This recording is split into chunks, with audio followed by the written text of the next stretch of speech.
Good evening. I'm Tina Weiss, head librarian of the Mendel Gottesman Library here at Yeshiva University. And I'm pleased to welcome him this evening to tonight's Herman Prins Salomon Meldado in memory of Herman Prins Salomon.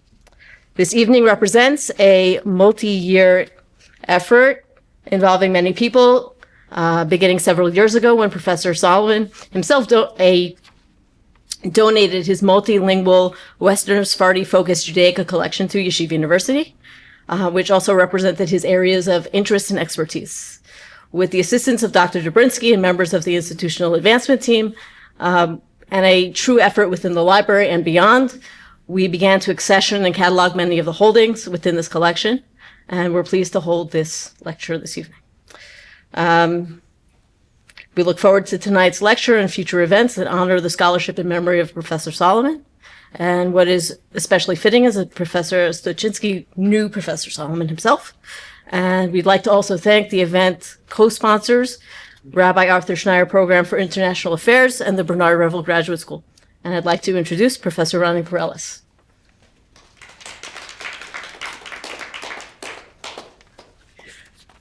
Good evening to all you who are present and brave the cold and snow to be here. And to all of you online, it's wonderful to have so many people dedicating time to study, to think, to go deep, and it's very meaningful. I have a few people to thank before our formal introductions. First of all, I want to thank Tina Weiss and the staff at the Gottesman Library for finding such a warm home for Professor Salomon's collection and being such a welcoming place for the scholars who are studying it. And so really thank you. And it's been wonderful to work with you on this project. I want to thank members of the administration, Provost Botman. I see that our former dean, Karen Bacon, is on listening, and that means a lot. Daniel Reinhold, the dean of the Revel Graduate School, thank you for your support. And all of you for being here. My colleagues for making time, for the students for coming out, and members of the wider community who want to learn and want to study, either because they knew Herman and shared in his passions, and those of you who just want to study something new.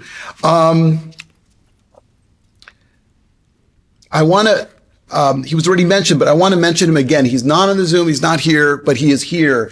Dr. Stuczynski is the visionary behind the Sephardic Studies program here at Yeshiva University. He, together with Chacham Solomon Gaon, started the program here many years ago. It was the first program of the kind in the United States. And I'm really very proud and happy to be a part of it today.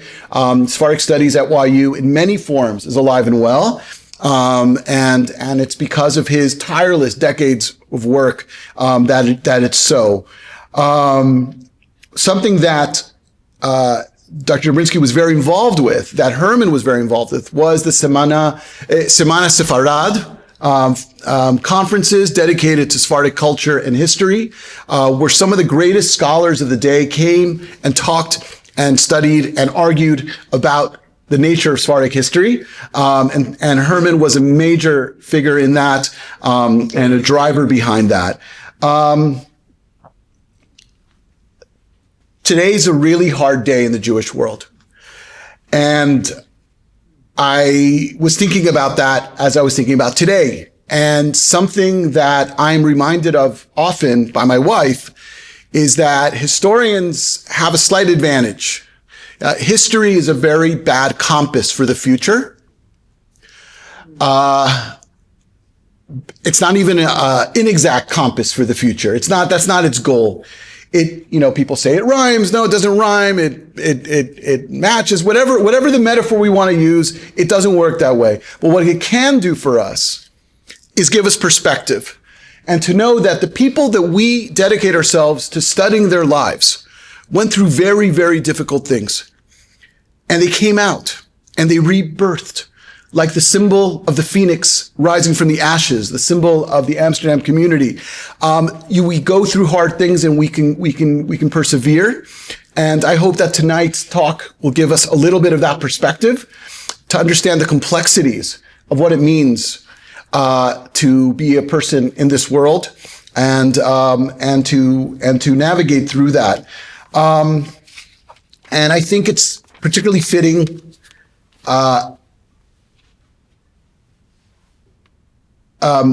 that tonight is dedicated to Professor Salomon. Herman Salomon was a man of truth. He did not care if that truth was unsettling and disturbing to others, to his fellow historians, or even to fellow Jews with whom he prayed and shared in the rhythms of communal life throughout the Nassau, throughout the Spanish-Portuguese diaspora. And that's something that we can really appreciate and admire and learn from. And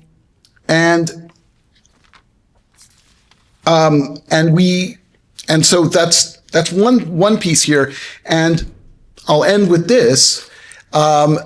We have a very special opportunity tonight to hear some brief words from someone who knew Herman very well, who is a blood relative, but more importantly, a spiritual brother and fellow traveler, someone who worked on one of Herman's very important books, the translation and the expanded version of Saraiva's The Murano Factory, New Christians of Portugal and the Inquisition.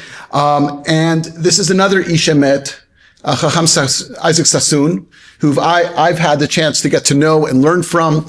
And he's a person who strives for the truth, seeks the truth, and shares it. And it's really just a great honor to have you here at YU to give some words about Herman. And please, Chacham Sassoon, b'chavod.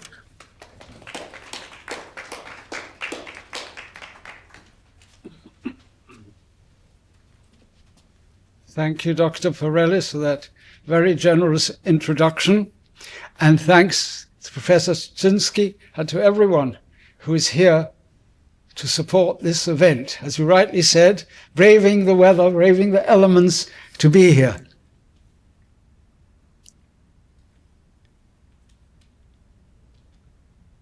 Herman's special affection for Portugal and for everything Portuguese, which is the topic of Professor Stuczynski's talk tonight, reminded me of one particular incident in Herman's life. You know, many people regretted that he never wrote his memoirs or an autobiography, or at least let someone tape the stories. Such a rich and interesting life, and so full of fun as well, and humor, for all those who remember him, and how he took everything as an adventure, except certain things that you can't take as an adventure. As the professor said, today's news, something that Vayidom Aharon, we can only be silent about till we digest it, and then think of ways to lessen the hatred in our world, a world that's so full of hateful speech. And there are good people here tonight, I know, who have embarked on that journey. I have to mention by name Rabbi Golden, who heroically has worked on a Haggadah, which will very soon be published, which does not have in it pour out your wrath on anybody, because he did the research and found this was no part of the ancient Haggadah, and it only crept in Ashkenaz around the 12th century. And it takes away from the mitzvot of this night, which are, first of all, remembering the Exodus, and secondly, giving thanks to God for all the miracles. Hate doesn't belong here. But most people you talk to, they say that's true. And I even know a family of a rabbi, who I shan't name, who told me In our home, we stopped saying it years ago. I said, but it's still there. In your Haggadah. He said, is there a Haggadah that doesn't have it? I said, yes, Rabbi Golden's Haggadah. Can I have it? Then and there I gave him a copy, and he was genuinely happy with it. I said, now you can get more copies, and then at your table this will not be said. And so many people now, and it's not just that, all phrases of hate have to go. So I think I had to say that tonight, because as the professor also said, we can't pass by what's happening, and especially today's, we're more shocked when it's infants and babies. It's impossible not to be shaken by it. Now, specifically, the incident of Herman's, which I was reminded of, because of that affection, I call it, for Portugal and all things Portuguese. It's the oddest of stories. But he told it to me when he got back on one of his trips from Portugal. And the reason he told me about it was, you'll see why. He said to me, something awful happened to me this time on my visit. I said, what happened? He said, do you remember that talet that I took with me to France? And when I visited a little village where they did beautiful needlework, I asked them if they could make corners for my talet, because in Amsterdam it was almost a custom for people to have these corners. Some of them had crests and some had monograms on their talit corners. And I thought that would be such a lovely idea. And it took a long time for them to make it, all by hand. And then I attached it to my best talet, which, as you would have noticed, I wore on Yamim Tovim and special occasions. Well, I had it with me in Portugal, and it was in my luggage. And when the day came for me to leave, I missed the train. So it was on a Sunday, and they told me there won't be another train for another 3.5 hours, I think it was. And it was a very hot day. So the station master said to me, why do you want to carry that and lug it around? I'll watch it. You go and get a drink and sit somewhere cool, but don't miss the next one. Make sure you're back in good time. So he took the time and everything and relaxed, took a couple of books with him so that he could do his studies, as Herman always did. And he went to a cafe or something, I don't know what he did. And when he came back, he looked for the station master and couldn't find him. So he went to the ticket office and said, where's the station master? They told him, there's no station master at this little station. He said, what do you mean there isn't? There was a man in the uniform. Oh my goodness, he said, you fell for it, big. He was an imposter, he must have been.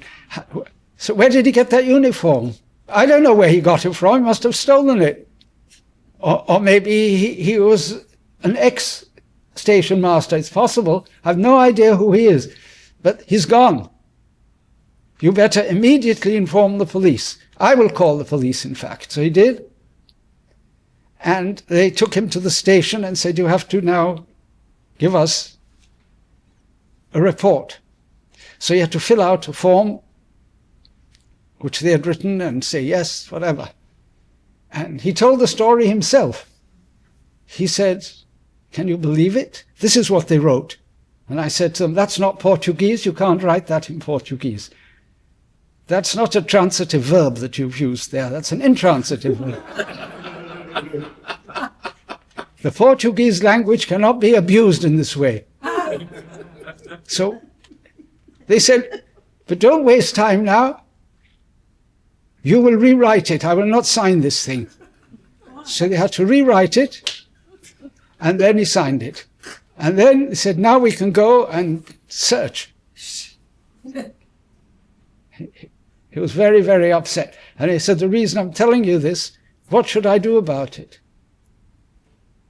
I said, I will have a word with my father. So I spoke to my father, and he said, don't worry, I have a beautiful talet which belonged to, I think, my great-grandfather, a silk talet which I don't wear. Why not lend that one to Herman? And he did. It was a very, very beautiful antique talet from the early 19th century. Herman was quite happy with that. But the story I just thought of today when I saw the title. You don't trifle with the Portuguese language. Some people here will remember the incident. This happened about 40 years ago.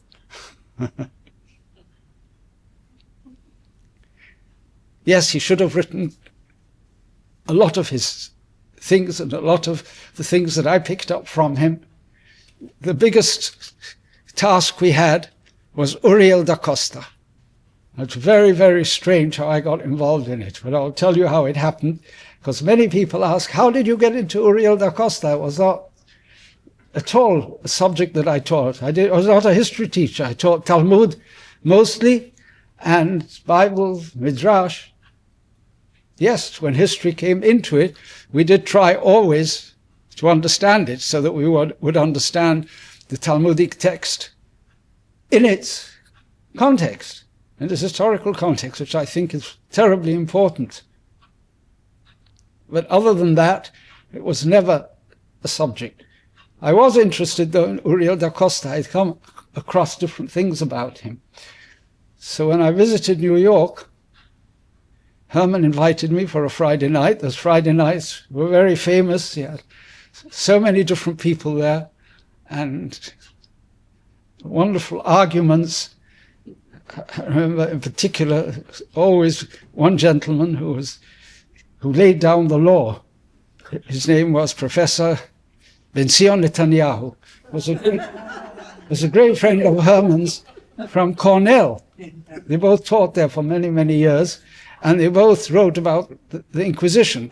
Netanyahu mostly about the Spanish Inquisition, and Herman, no, his was the Portuguese Inquisition. But still, they did have a lot of heated discussions.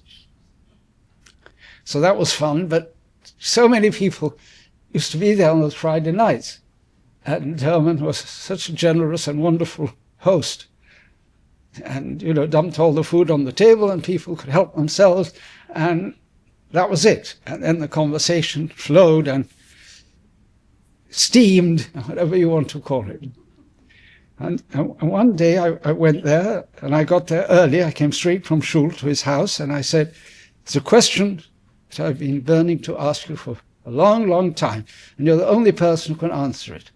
There was a little biography written about Uriel da Costa many, many years after he died by a German. And he claimed that he found a document among da Costa's papers about 30 or 40 years after his death or suicide, whatever. And he published it. And I said to Herman, is it true or false, that little biography? And he answered right away. He said, false. I said, that quickly you could answer when other scholars are debating it still. He said, I will tell you. In there, this person who's writing it, purportedly da Costa, claims that he was made to lie down on the floor at the threshold of the shul, of the snocha, and the whole congregation was told they have to step over him, not on him, but over him. He said, have you ever heard of such a thing? Jews don't do such a thing. This is disgusting. Of course it never happened. But as Professor Parelis reminded us, Herman was a man of truth. And this was one of the main reasons that it was such a pleasure to work with him. He would always admit if he was wrong. So long after he told me, I have to tell you something, years passed. He said, you know, I found, I think in Reshit Chochmah by Davidas, which is a very strange book. It's supposed to be a book about asceticism. It's a very depressing book indeed. One of the most depressing Musar books I ever read. And in there, it actually says this. People who have misbehaved or whatever should be made to lie down on the ground and the congregation should walk over them. And Davidas' book is from the 1500s, so they could have known of it in Amsterdam. So Herman said, I have to take back what I said. My lynch key proof has fallen by the wayside. So now I don't know what to say. And I said to him then and there, I said, I'll tell you what you have to say. Say these words. I have to find Da Costa's own words, which is certain. He wrote a book once, and it was printed in 1624, and all the history books tell us that when it came off the press, it was consigned to the flames. So he said, that's the end of it. Gone. It was all burned. I said, I know, but you can do wonders. Find that book. You must have thought I'm crazy.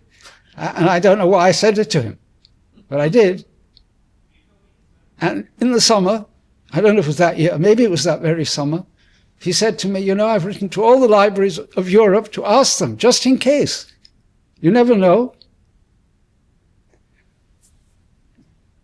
3 did not answer me. He wrote maybe to hundreds. 3 didn't answer me. One is in Hungary, 1 in Italy, no, 2 in Italy and 1 in Hungary. So, summer vacation, I'm going to Italy and Hungary. Because it didn't answer. I can't get it. It was before the days of, well, there was a computer, but that was not the way you corresponded mostly. This must have been in the 80s, the late 80s.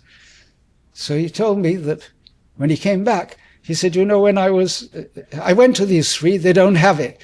But when I was on the platform, I don't know where, I saw a train going to Scandinavia. I don't think it was to Copenhagen. And I said, I overlooked all the Scandinavian universities.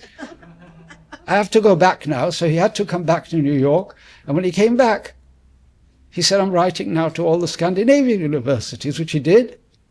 And in very short order, he got a letter from the librarian of Copenhagen Library. Yes, indeed, we have the book. It's on the open shelf. You can come and read it any time you want. So when they heard about it at his university, they said, you have to go now.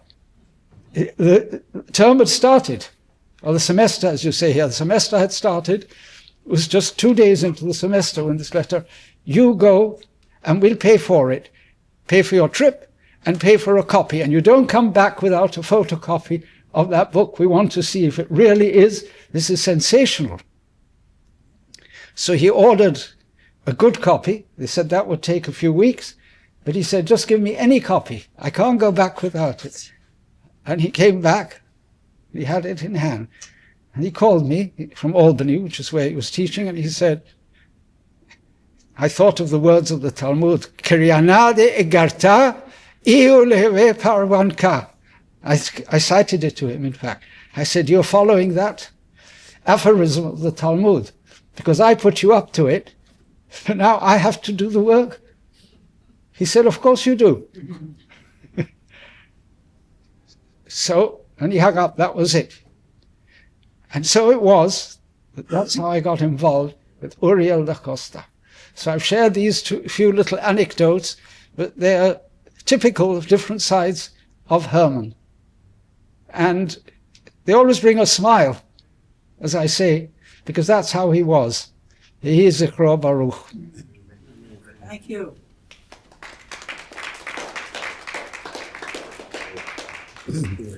Thank you, Chacham Sassoon. It's my honor to call up our speaker tonight. Claude, Dov, Bernard, Stuczynski, a dear friend, and someone who I've learned so much from about the complexity of identity, of the interweaving of religion and economics and culture, and I've learned most probably from his menschlichkeit, a very classic Portuguese word that's not transitive, and warmth and excitement about ideas and love of books. And it's really been a delight, and it's great to have him here, and able to make use of the library, make use of the collection, meet with our graduate students and colleagues. Thank you so much for being here. Claude is the chair of the General History Department at Bar-Ilan University. He's lectured really all over Europe, Latin America. He's held fellowships here in the United States at the University of Pennsylvania, Michigan, and other places. He has spoken at YU before. This is not his first time, but this is first time in the library. So without any further ado, there's a lot to learn tonight. So thank you, Claude.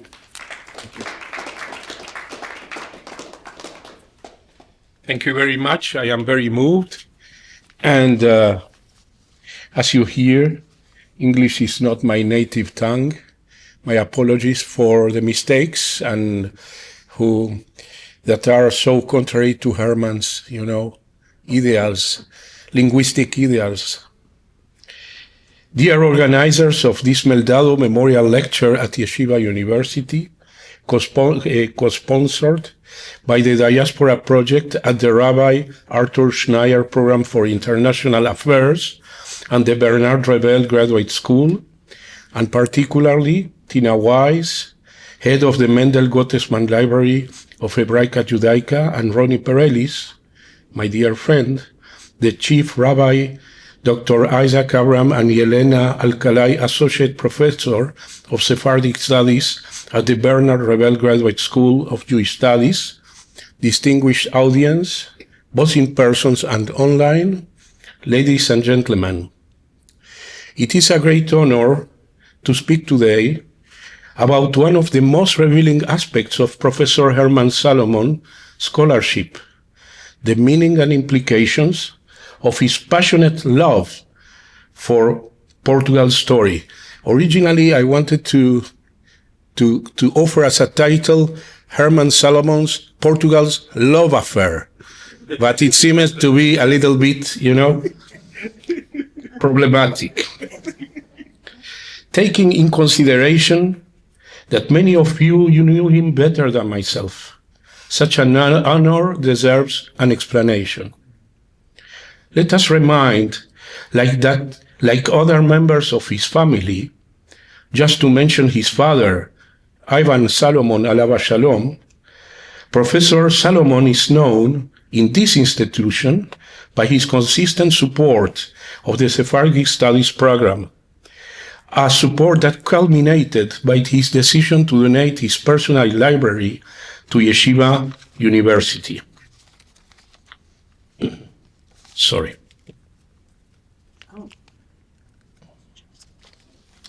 Across the volumes of the American Sephardi, a journal that was published by Yeshiva University between 1967 and 1978, one feels in each of these issues Herman's passionate blueprint as author and editor, by sharing with his U.S. readers the rich and variegated character of the Sephardic legacy in a mostly Jewish Ashkenazi environment in America, and most particularly of that part of the Sephardic diaspora that it is often called the Western, the Portuguese, or the Spanish-Portuguese Sephardic diaspora, that mostly was created by ex-conversos or new Christians who left the Catholic Iberian world and adopted open Judaism in northern parts of Europe and in the New World.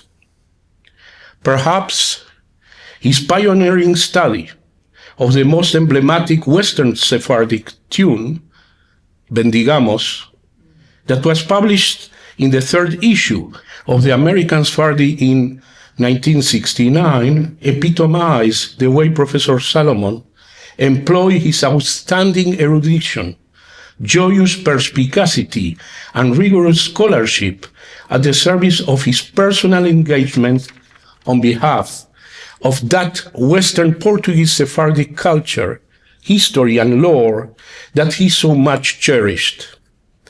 I know that among the audience, whether in person or online, are some relatives, faithful colleagues, as well as older and younger good friends.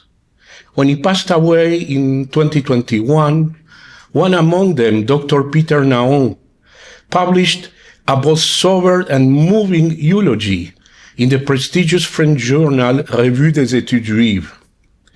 In that article, Naon reminded that Herman Prins Salomon came from a renowned Dutch family that was involved in many aspects of the Sephardic life and culture, to begin with his cousin Isaac Chaim Prins, who gathered and published documents on the history of the Jews and conversos in the Low Countries.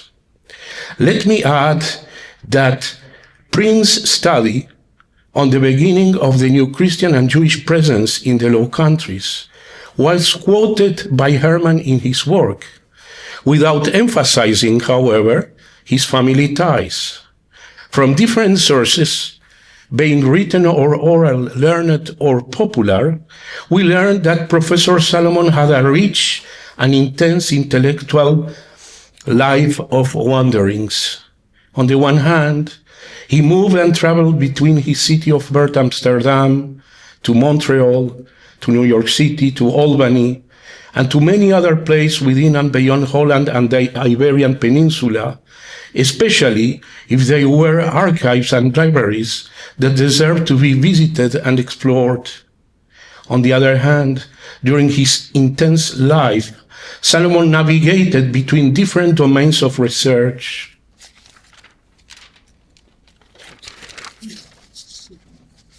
Let us remind that his first significant academic publications had to do with his expertise in French literature during the Grand Siècle of King Louis XIV. To begin with a study of the reception of Molière in Molière's Tartuffe in 1962, a French edition of this theatrical piece that was published in 1965, and another one of Jean Racine Attali that was also published in Paris in 1969. His growing interest for the history and lore of the Western Sephardim came from his home and his synagogue, and they led to an increasing amount of valuable publications, especially from the late 60s and from the 70s. Besides his omnipresent role in the American Sephardi, he extensively published in prestigious journals, such as in Studia Rosentaliana from Amsterdam, and later on in the Jewish Quarterly Review of Philadelphia and in Sefarad from Madrid.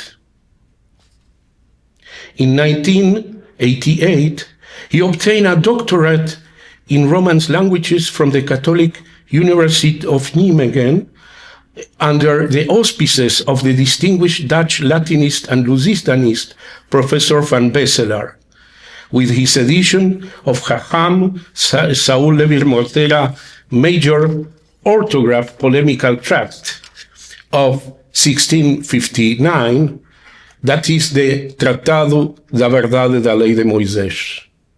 However, note that at that time, he was already internationally recognized as a leading figure in Portuguese studies, as shown his many publications in the prestigious Journal of the Calouste Gulbenkian Center of Lisbon and Paris, or through his collaboration with Manuel Cadafas de Matos in 1990s of a facsimile re-edition of David Franco Mendes and Joaquim Mendes dos Remedios' pioneering historical narrative about Amsterdam Sephardim.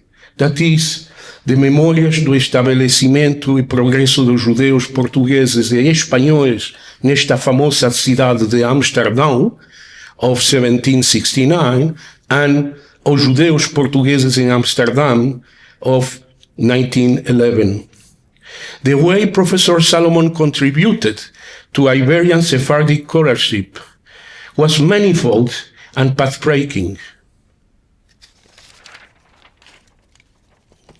Sorry. Oh.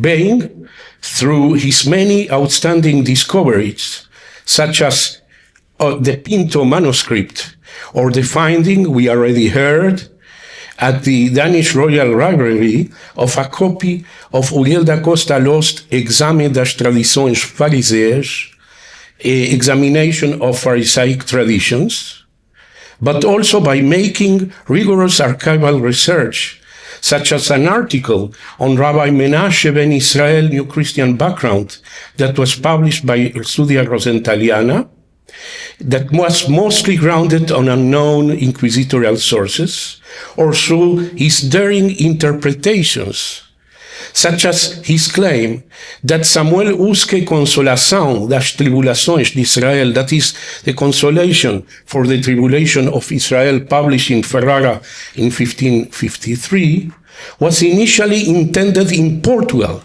but its New Christian author as a pro-Christian book, inspired by St. Augustine's philosophy of history and plenty of anti-Judaic tropes.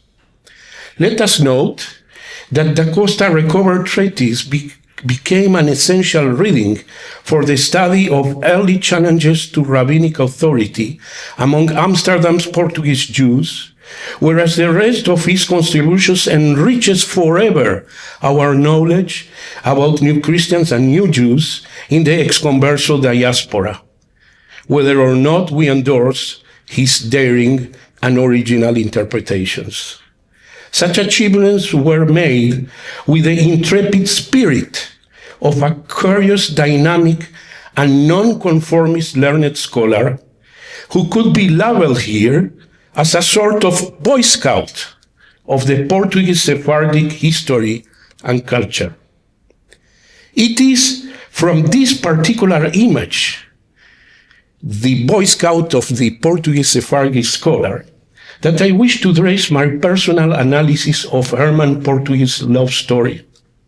In fact, the first time I became familiar with his scholarship was in the late 80s, when I was a young undergraduate student at Bar-Ilan University in Israel. After I became totally bewitched by his biography of Fernão Álvares Melo, that is David Abenatar Melo, a Portuguese New Christian who, after being imprisoned and tortured by the Holy Office, fled from Portugal and printed in Hamburg as a professing Jew a translation of the Book of Psalms. At that time, I interpreted the way Solomon understood Álvares Melo's religious transformation from Iberian Catholicism to Rabbinic Judaism in the Portuguese Sephardic diaspora as an emblematic counter-narrative vis-à-vis the two other notorious biographical portraits of 17th century New Christian Sephardim that were published at that time. You see here, by that,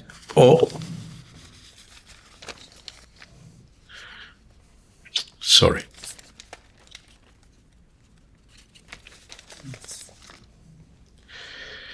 I mean by that Yosef Chaim Yerushalmi's biography of Fernando Isaac Cardoso, from the Spanish court to the Italian ghetto, that initially was published in 1971, but was reedited and revised in 1981, and Joseph Kaplan's portrait of Baltasar Isaac Orobio de Castro in his From Christianity to Judaism, a book that it was first published in Hebrew in 1982, the same year that appeared Salomon's book on Álvarez Melo called Portrait of a New Christian by the Portuguese Cultural Center of the Calouste Gulbenkian Foundation in Paris. From a comparison between the three books, not only I was struck by the way Salomon so vehemently endorsed the revisionist views of the Portuguese scholar Antonio José Saraiva regarding the Catholic identity of the immense majority of the Portuguese converso, against the opinion held by the authoritative professor at that time at the Collège de France, Israel Salvatore Reba, even if neither Yerushalmi nor Kaplan endorsed in their books any romantic or heroic perception of the members of the converso nation as an homogeneous group of Judaizers, as Salomon repeated in several occasions, it was paradoxical that the French Jewish scholar who was Reba supported the biased rationale of an anti-Semitic institution that was the Portuguese Inquisition, since he similarly saw in almost every new Christian imprisoned by this institution a potential or actual hidden Jew, whereas Saraiva, the non-Jewish Portuguese scholar who was a historical materialist penchant, denounced the Inquisition for fabricating Jews from mostly sincere Catholics only because they had real or imaginary converso blood. Furthermore, more than in Cardoso and Orobio de Castro masterful biographies, I perceived that in Salomon's way of understanding the New Christian phenomenon through the specific micro-historical case of Álvarez Melo, it was less anchored in Jewish studies' traditional sensibilities, presuppositions, and historiographical expectations, since it was written from a more Luso-centered and Iberian perspectives. Later on, in 19th century Paris, when I asked the owner of the Portuguese bookstore, Librairie Lusophone in the Quartier Latin, about Salomon's work, he immediately said, "Did you see the man dressed in shorts, like a Boy Scout who just left the bookstore? This is Professor Salomon." Since then, I met Herman several times, and mostly in Portugal, primarily in the archives of the Inquisition in Lisbon, the Torre do Tombo, but also in many academic conferences and events or during the Shabbat services in the Synagogue of Lisbon. This time, Professor Salomon was also wearing a fisherman hat from the Algarve region instead of a kippah. Paying attention to the way he so friendly interacted in Portugal with people from different social strata, cultural backgrounds, ages, or religious denominations, I was impressed by the empathic and the loving synergy he created around him, taking in consideration that Herman was known as a temperamental polemicist. That said, the same was true regarding his French colleagues of the Western Sephardim studies. Just to mention the fruitful collaborations between Herman and Hamdenburg, or with Adri Offenberg concerning Uriel da Costa and other important studies, or with Aaron di Leone Leoni on the activities of the Portuguese Jews of Ferrara and on Dona Gracia Mendes and her milieu, and of course, with rabbis and simple congregants of the communities of She'erit Israel of New York and Mikveh Israel of Philadelphia. In other words, whereas from the page of the American Sephardi and the Studia Rosentaliana, or as a member of the Spanish-Portuguese synagogues, appeared before us a scholar and a man that was totally committed to the Western Sephardic heritage with passion, a lot sense of humor and love, seen from Lisbon Torre do Tombo, from his admiration and long-lasting fidelity to Antonio José Saraiva, are as attest his and Chacham Sassoon's contribution for the publication in 2001 of an expanded English version of Saraiva book, Inquisição e Cristãos Novos, as the Marrano Factory, well after its author passed away, and also his friendly relationship with José de Pina Martins, the authoritative director of the Portuguese Cultural Center of the Calouste Gulbenkian Foundation in Paris during the 70s and the early 80s, or from his long-lasting friendship with Professor Antonio Feijó, who is the current president of the Board of Trustees of the Calouste Gulbenkian Foundation in Lisbon, and who probably met Herman in the late 70s during his MA studies at the State University of New York at Albany, and for his last collaboration with João Félix de Almeida on the anti-inquisitorial writings of the Jesuit father Antonio Vieira. Here they are. Also appeared before us a scholar who irradiated the same commitment and sympathy, but this time transcending the religious boundaries and disciplinary contours of the Portuguese synagogue and the Sephardi scholarship, to now embrace the geographical perimeter of Portugal and of all those who cherished its history and culture. How should understand the relationship between Herman's Portuguese love story and his Portuguese Sephardic sense of pride and intellectual commitment? Certainly, these two spheres are intertwined dimensions of his scholarship, as attests the fact that in June 2011 he was knighted by the Queen of the Netherlands into the Order of Orange Nassau, and a year afterwards he received an honorary doctorate from the University of Lisbon in 2012. An answer to this question has partially to do with his above-mentioned Boy Scout spirit of wandering and wandering. Sorry.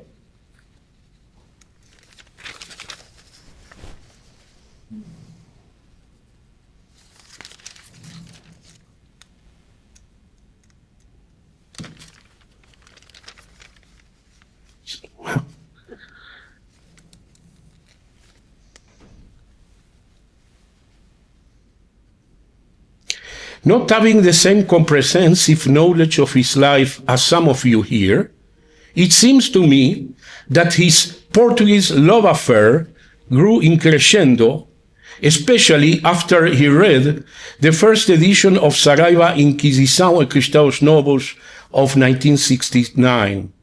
In his personal copies of the book,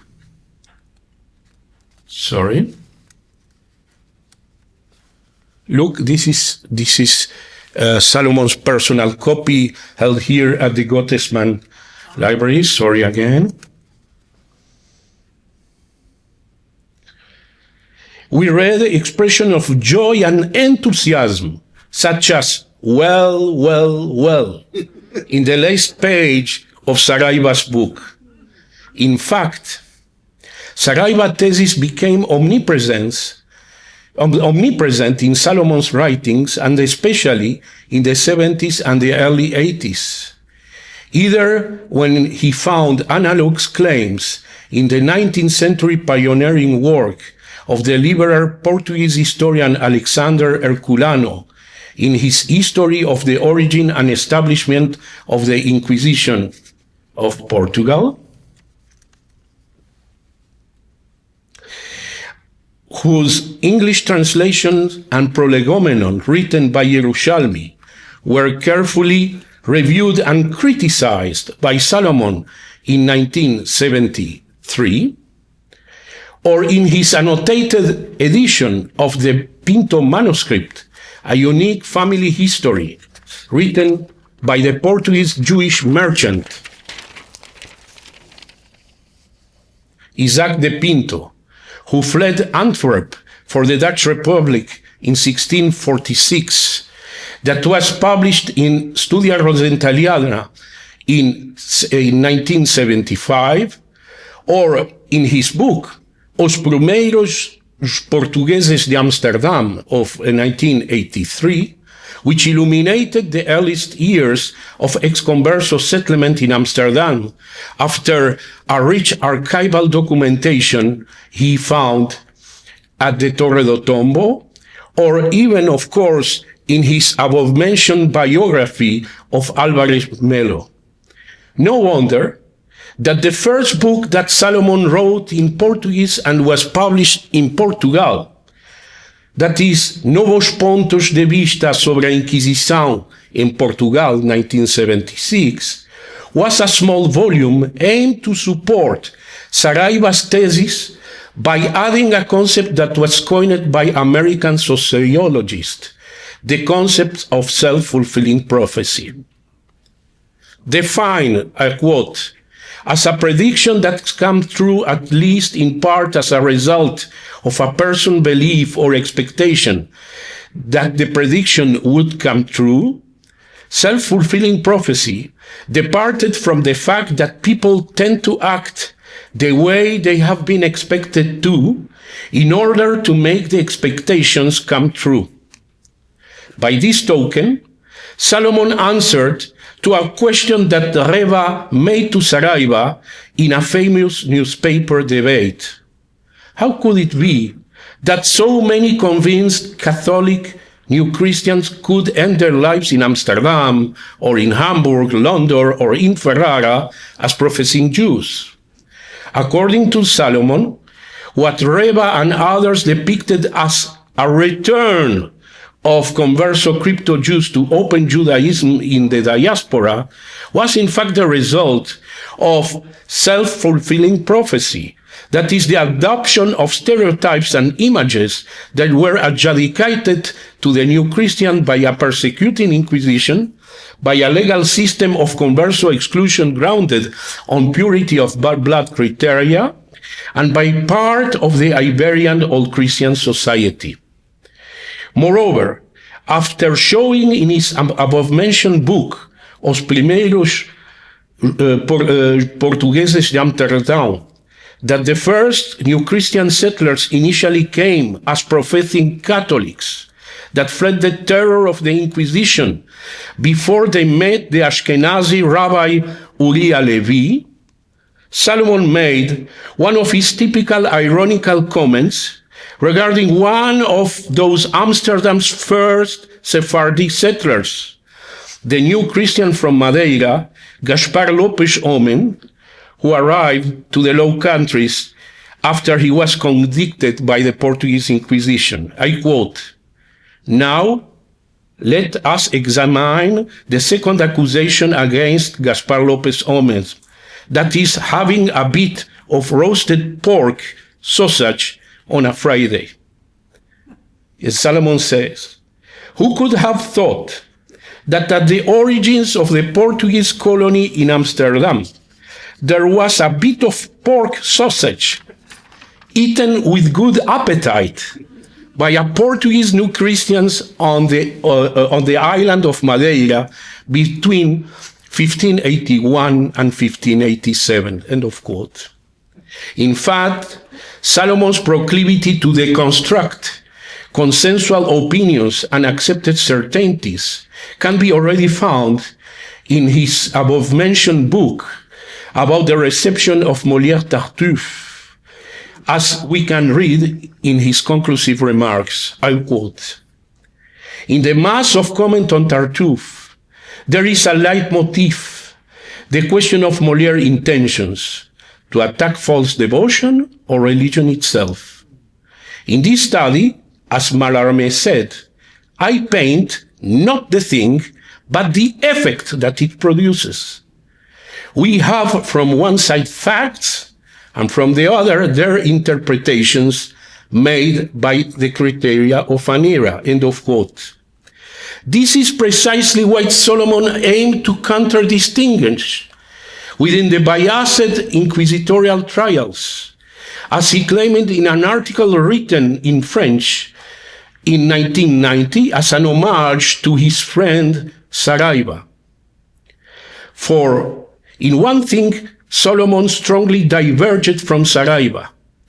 Instead of rejecting in toto the inquisitorial sources on ground that they were biased and therefore useless for the reconstruction of the lives and thoughts of its converso victims, Salomon did not abandon them as valuable historical sources, provided it will be made a previous selection between the plausible, that is, mainly non-religious data, and the non-plausible or less plausible material in the interrogations and trials, that is, those materials mostly related to crypto-Judaic practices and beliefs. Although I am not totally persuaded by such criteria of separating the true from the false, the fact is that among his closest colleagues, friends, we find many of them whose views, in fact, are closer to Saraiva than to Reva than to Saraiva.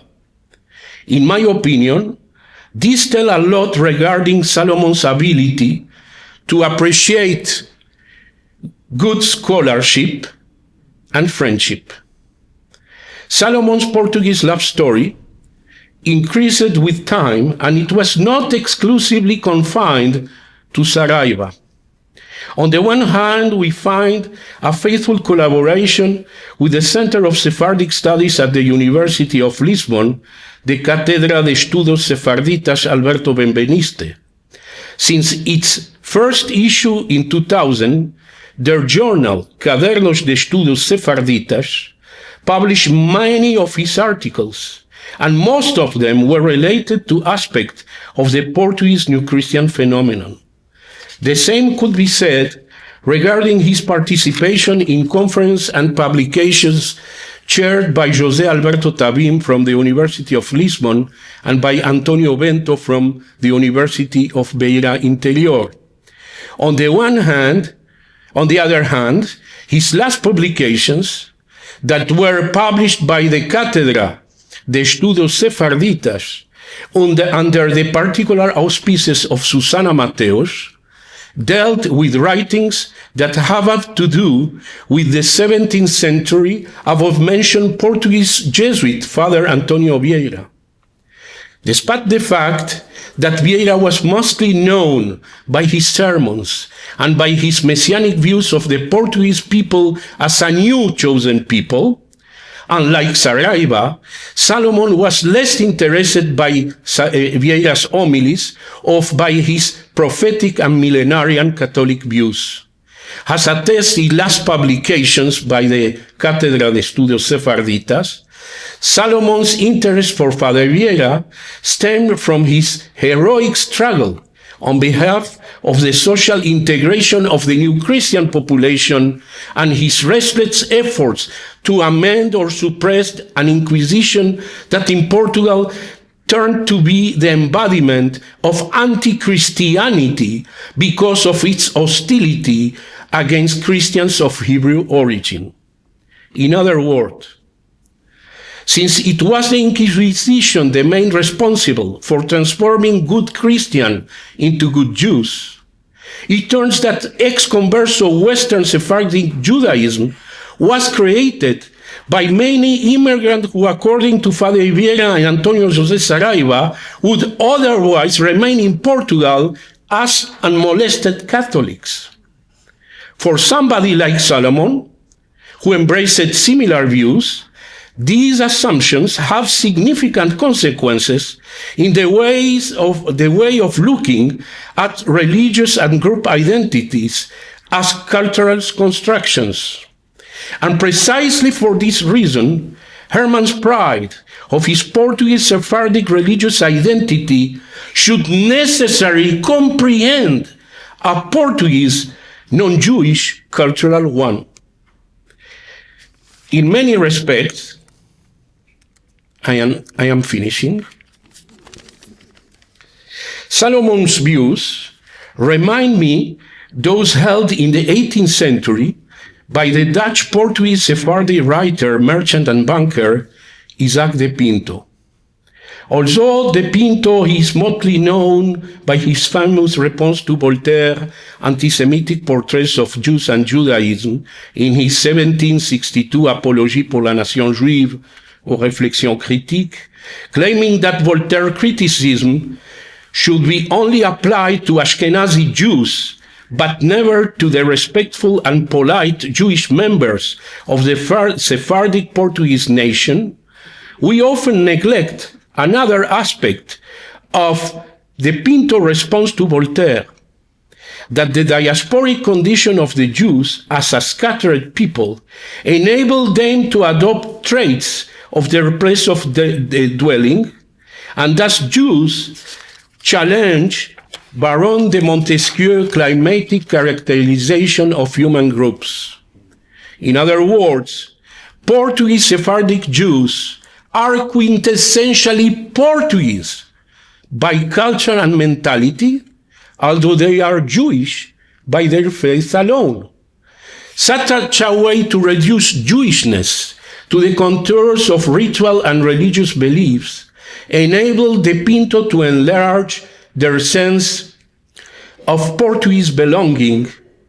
Salomon's Portuguese and Sephardic love stories stem from a non-concomitant relationship between Portuguese cultural and Sephardic Portuguese religious identities. At the same time, Salomon's perception of the Sephardic identity was radically more inclusive and dynamic than de Pinto. In different occasions, whether in learned publications or in private informal talks, he reminded that to be a proud Portuguese Sephardic Jew has less to do with ethnic origins than with personal choice.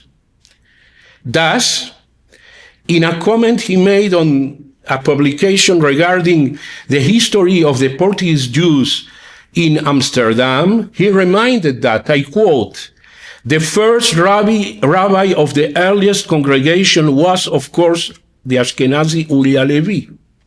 Saul Levi Mortera, born into the Ashkenazi nation of Venice, was the key rabbinical figure during the first half of the 17th century," end of quote. And in an older review that was published in 1973 by the American Sephardi on the article Spanish and Portuguese Synagogue She'erit Israel, Montreal, 1768-1968, by Esther Blaunstein, Rachel Ezar, and Evelyn Miller, Salomon opted to make the following quotation from their article. From its inception, many Ashkenazim have joined She'erit Israel, and all of them have taken pride in belonging to a synagogue with a proud and colorful Sephardic tradition, end of quote. I do believe that these examples faithfully mirror the way Salomon perceived his own Portuguese Sephardic identity that inexorably led him, like Isaac de Pinto, to feel an integral part of Portugal's cultural and social life.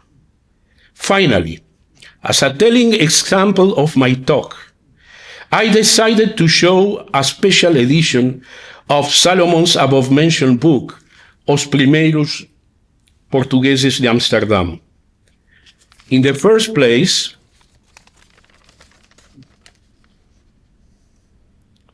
because it contains a moving photography of Herman and his young students of Portuguese and French from the University of Minho in Braga, northern Portugal, during a sabbatical stance in the early 80s. And secondly, because it also includes a moving and humoresque poem that was written by one of his students as a loving homage to the teacher. I will end my talk by translating some of its stanzas that, of course, deserve a better translation. Sorry. This time doesn't work. I think it's the arrow.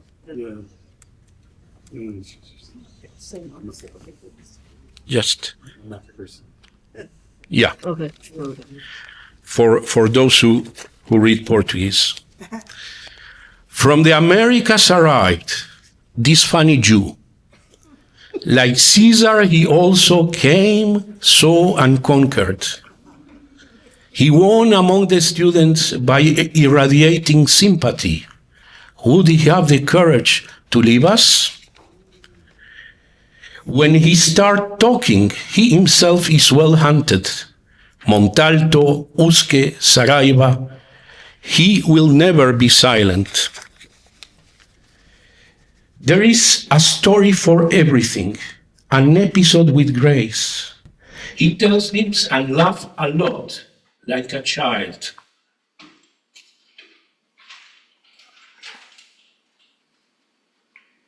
If all our teachers were like Salomon, everyone wanted to be his student, and nobody will cut the class. Then I skip. It seems that he spent the time eating grilled sardines, but he is also a thinker, making funny theories. To the wise, he discovers their corruptions and assesses their capabilities. If he gets angry with some, he makes friends with others. He is a great friend of ours and takes us for a walk. In payment, during his classes, everybody will behave. Thank you very much.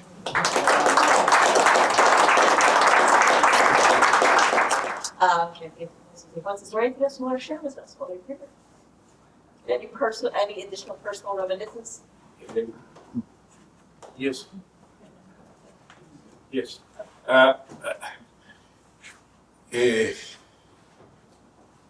Who I am to say that, but Herman Salomon was a complex man, very complex man, and very bright. And as any complex person, thing, phenomenon, whatever, it deserves time to understand its complexity. And this is what's happened with myself, because my first encounters was with a brilliant scholar, with a very temperamental character, and also radical interpretations. Although with time, I better understood what lies behind that.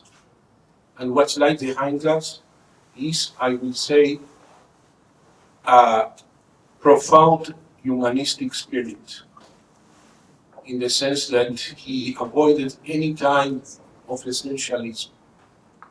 He was the opposite of any kind of racism, of exclusion, and for him what he counted were your choices, your views, and not your pedigree, and not your economic or cultural status.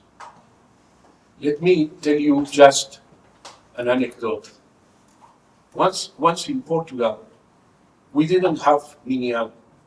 Of course, I come from Israel, and just the minyan was made possible with the help of a very old man who was called to read the Haftarah. But this man was, I think, of Polish origin. Herman was upset. He left the synagogue, and my first my first reaction was a little bit to be, upset myself. I found Herman in the streets, and I said, "But look, Herman, I am also Ashkenazi." And Herman said me, you can born Ashkenazi, but you have not the obligation to continue to be an Ashkenazi.